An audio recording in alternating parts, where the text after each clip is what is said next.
مرحبا أهلا النوادي. الحوادث التاريخية قد وقعت في شعبان. Peristiwa-peristiwa bersejarah yang terjadi di bulan Sya'ban itu sangat banyak. Kalau tadi di khutbah saya sampaikan hanya 5, tapi peristiwa-peristiwa sejarah yang terjadi di bulan Sya'ban lebih dari 5. Di antaranya dijelaskan oleh Profesor Dr. As-Sayyid Muhammad Ibn Alwi Al-Maliki Al-Hasani di dalam kitab khusus tentang bulan Sya'ban berjudul Madza fi Sya'ban. Atau seorang ulama India bernama Sofiur Rahman Mubarakfuri juga membahas dalam kitab As-Sirah Nabawiyahnya Ar-Rahiqul Makhtum yang menjelaskan beberapa peristiwa bersejarah yang terjadi di bulan Sya'ban. Yang pertama di antaranya insyiqaqul qamar, terbelahnya bulan. Insyiqaqul qamar, Allah subhanahu wa ta'ala mengabadikan di dalam firman-Nya, iktarabatis sa'ah wan syaqqal qamar wa in yarau ayatan yu'ridu wa yaqulu syihrun mustamir.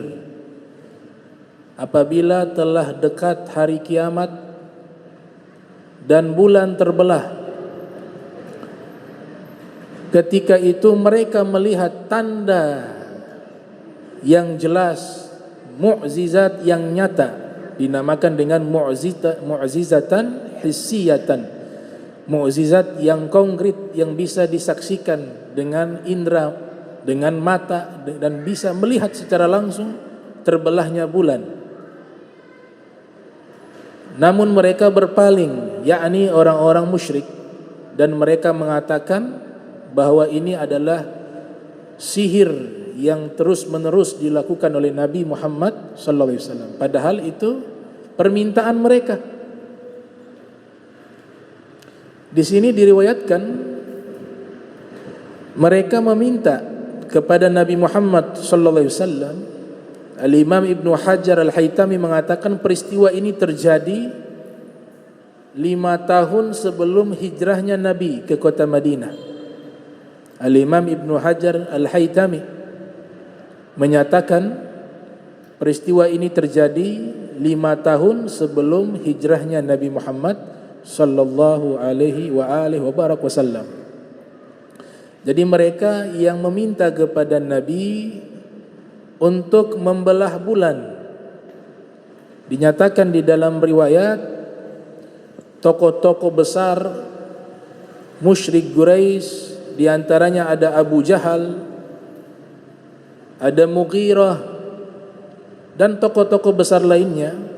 Mereka meminta kepada Nabi, jika benar engkau seorang Nabi, maka buktikanlah kepada kami satu mukjizat, yaitu kalau engkau seorang Nabi, tunjukkan mukjizatmu dengan menunjukkan bulan tersebut engkau bisa membelahnya. Kalau memang itu engkau lakukan dan engkau bisa menunjukkan hal itu di hadapan kami, maka kami akan mengakui engkau sebagai seorang nabi. Maka Rasul sallallahu alaihi wasallam beliau berdoa. Dalam riwayat yang lain beliau menggores rembulan dengan jarinya. Dalam riwayat yang lain bulan didekatkan, yang jauh di langit menjadi jaraknya dekat, hingga Rasulullah SAW berhadapan dengan bulan. Maknanya dekat bukan di hadapan persis, tapi sudah makin mendekat di hadapan Rasul. Kemudian Nabi membelah menjadi 2 bagian. Pembelahan itu secara horizontal dalam riwayat Abdullah bin Mas'ud, sebagaimana dinyatakan di dalam hadis Sahih Al-Bukhari. Al-Imam Bukhari yang lahir tahun 194 Hijriah, wafat 256 Hijriah, di dalam sahihnya meriwayatkan Ibnu Mas'ud menyatakan in syaqqal qamaru ala ahdi Rasulillah sallallahu alaihi wasallam. Bulan terbelah terjadi di zaman Rasul sallallahu alaihi wasallam. Firqatain. Bulan itu Nabi belah menjadi dua bagian. Firqatan fawqal jabal. Satu bagian berada di atas gunung. Wa firqatan dunahu. Dan satu bagian berada di bawah gunung.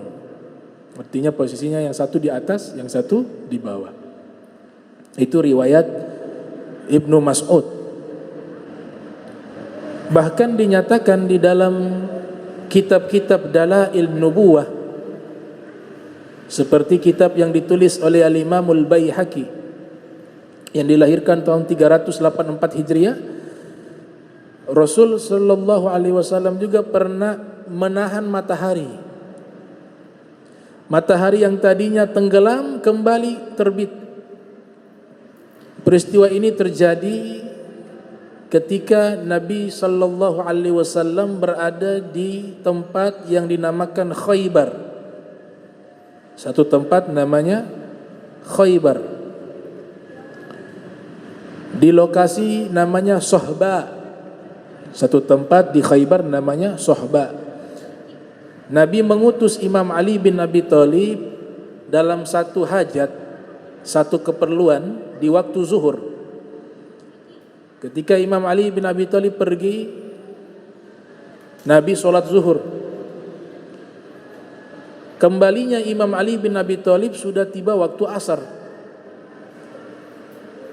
Nabi sudah melaksanakan sholat asar.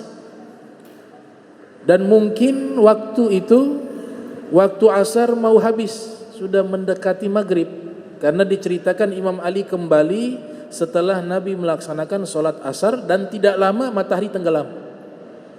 Imam Ali tiba setelah menunaikan hajat Rasul sallallahu alaihi wasallam. Kemudian Nabi berbaring di pahanya Imam Ali bin Abi Thalib dan Nabi tertidur. Imam Ali tidak berani membangunkan Rasul karena begitu ta'azim, begitu cintanya Al-Imam Ali bin Abi Thalib kepada Rasul sallallahu alaihi wasallam. Padahal waktu itu Imam Ali belum melaksanakan salat asar. Tapi karena tidak mau membangunkan Rasul, maka Imam Ali membiarkan Nabi tidur di pahanya sedangkan matahari sudah tenggelam. Di sini dikatakan ghabat asy-syamsu, matahari tenggelam. Nabi bangun dari tidurnya karena sudah tiba waktu maghrib. Faqala alaihi salatu wassalam. Nabi bertanya kepada Imam Ali, wahai Ali, apakah engkau sudah melaksanakan salat asar? Imam Ali mengatakan belum ya Rasulullah. Kemudian Nabi berdoa, Allahumma inna abdaka aliyan ihtabasa binafsihi ala nabiyyika farudda alaihi asyams. Nabi mengangkat kedua tangan. Dalam riwayat yang lainnya Nabi langsung melafatkan, ya Allah, sesungguhnya hambamu Ali, dia tertahan dirinya. Maknanya tertahan dirinya belum sempat melaksanakan sholat asar karena mengurus hajat nabimu Muhammad sallallahu alaihi wasallam. Farudda alaihi syams, maka tolong kembalikanlah matahari untuknya. Saksi mata yang meriwayatkan hadis ini namanya Asma bintu Umais. Namanya Asma bintu Umais menyatakan, saya melihat matahari yang sudah tenggelam, setelah itu matahari itu naik kembali. Yang tadinya sudah tenggelam, dia naik kembali. Imam Ali berwudu. Selesai berwudu dengan wudu yang sempurna, Imam Ali sholat. Selesai sholat asar, beliau tuntaskan, baru matahari itu kembali tenggelam. Itu hikmahnya matahari terbit kembali agar masih masuk waktu sholat asar, tidak keluar dari waktu sholat asar. Itu mukjizatnya Nabi Muhammad sallallahu alaihi wasallam. Disebut sebagai musarriful kaun, diistilahkan seperti itu. Di antaranya mukjizat Nabi Muhammad musarriful kaun, bisa mengatur alam. Bisa mengatur alam. Oh, tidak mungkin. Masa Nabi Muhammad bukan Tuhan, bagaimana mengatur alam? Malaikat juga ditugaskan dengan tugas. Ada malaikat yang tugasnya menurunkan hujan, ada tugasnya malaikat membawa rizki, ada tugasnya malaikat mencabut nyawa. Kalau malaikat saja mampu melakukan hal ini, bagaimana dengan Nabi Muhammad SAW yang derajatnya jauh lebih tinggi dari malaikat? Jadi harus dibedakan itu. Musarriful kaun, malaikat juga musarriful kaun, mengatur rizki. Ada yang ditugaskan membawa rizki, ada yang ditugaskan menurunkan hujan, ada yang ditugaskan mencabut nyawa, ada yang ditugaskan membawa rahmat. Itu kan Allah sudah berikan tugas kepada mereka. Kekuasaannya mutlak dari Allah, tapi Allah berikan kepada mereka. Nah, Rasulullah SAW diberikan jauh lebih hebat daripada yang Allah berikan kepada para malaikat. Jadi bulan dibelah dengan jari beliau, terbelah dua. Matahari, beliau berdoa, yang tenggelam tadinya matahari bisa kembali terbit lagi. Dalam waktu sesaat, Imam Ali menuntaskan sholat asar, ia kembali tenggelam. Itu namanya mukjizat. Tidak masuk di akal. Ya memang mukjizat tidak masuk di akal. Kalau masuk di akal bukan namanya mukjizat. Mukjizat sesuatu yang disebut khawariqul adah, keluar daripada hukum kausalitas, itu yang namanya mukjizat, itu yang namanya keramat. Itu berbicara kekuasaan Allah. Masya Allahu kan, wa ma lam yasha lam yakun. Apa yang Allah kehendaki pasti terjadi. Jika Allah tidak berkehendak, tidak mungkin terjadi. Ini peristiwa pertama yang terjadi di bulan Sya'ban, yaitu insyiqaqul qamar, terbelahnya rembulan. Para astronom di zaman modern ini ada yang menyatakan bahwa mereka mendapati bulan itu ada bekas terbelah ribuan tahun yang lalu. Itu berdasarkan hasil riset para astronomi. Di dalam kitab Al-Khosaisul Kubro yang ditulis oleh Al-Imam Suyuti, yang dilahirkan tahun 849 Hijriah, wafat 911 Hijriah. Nabi ketika masih bayi digendong oleh pamannya Abbas ibni Abdul Muttalib di luar rumah di waktu malam. Saat itu ada rembulan yang sangat terang. Nabi SAW menunjuk itu bulan, kemudian Nabi menggerakkan tangannya ke kanan dan ke kiri. Pamannya menjadi saksi. Sayyidina Abbas melihat itu bulan mengikuti gerakan tangan Nabi Muhammad. Beliau arahkan ke kanan, bulan ikut ke kanan. Beliau arahkan ke kiri, bulan ikut ke kiri. Dari kecil, namanya irhasat. Kalau sudah menjadi Rasul, Nabi Muhammad sudah menjadi Nabi sebelum Nabi Adam diciptakan. Tapi kalau para sejarawan menyatakan diangkat sebagai Rasul, diwajibkan menyampaikan dakwah tersebut, disebut dengan Rasul. Ya ayyuhar Rasul, balligh ma unzila ilaika min rabbik. Usia 40 tahun.